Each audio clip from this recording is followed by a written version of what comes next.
For this week's project, we're going to be making anthropomorphic animals. Anthropomorphizing something is just giving human characteristics to something that's not human. So an anthropomorphic animal is an animal doing something humans do. So I decided I'm going to draw a seagull playing a keytar, and I sketched everything first with a red marker because I wanted to demonstrate my sketching process, showing how I draw as a collection of simple shapes.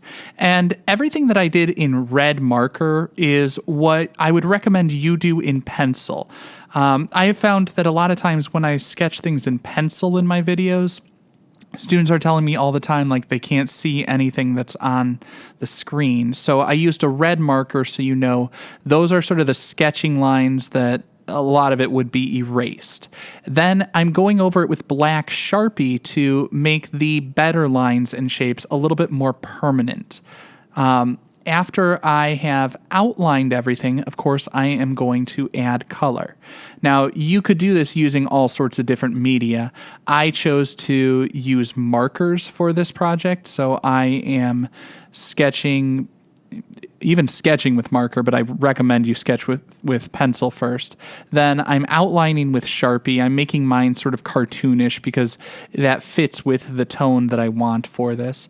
And then I'm going to use just washable markers to color in all the different elements.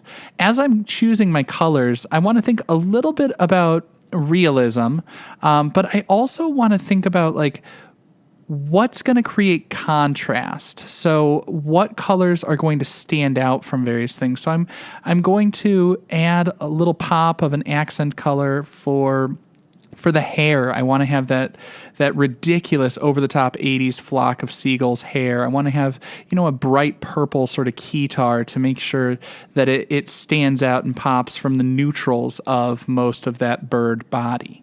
After I've done that, I'm going to cut it out. I want to cut around the perimeter. And remember, it doesn't all have to be cut out in one continuous cut. You can take it in chunks. You can cut things out from different directions to make it a little bit easier to get those various corners.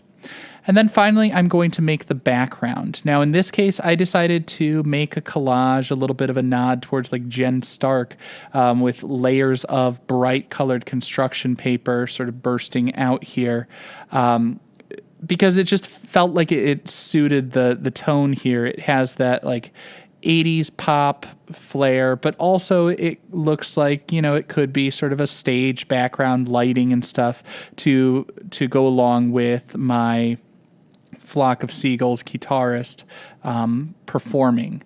And then after I've glued all those layers of paper together, I'm going to cut 2 strips of paper to make little rings. And one trick, instead of making it as a loop of paper, I creased to make it like a squared ring of paper so it doesn't roll around as I'm gluing it in place. And once I've attached it, it's good to go.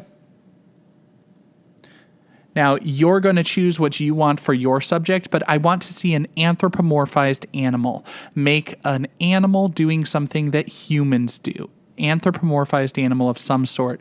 It could be snowboarding, sledding, playing the guitar. It could be doing anything you want, even just dressed up like a person would be anthropomorphizing a bit. You have a lot of flexibility in how you choose to anthropomorphize your animal.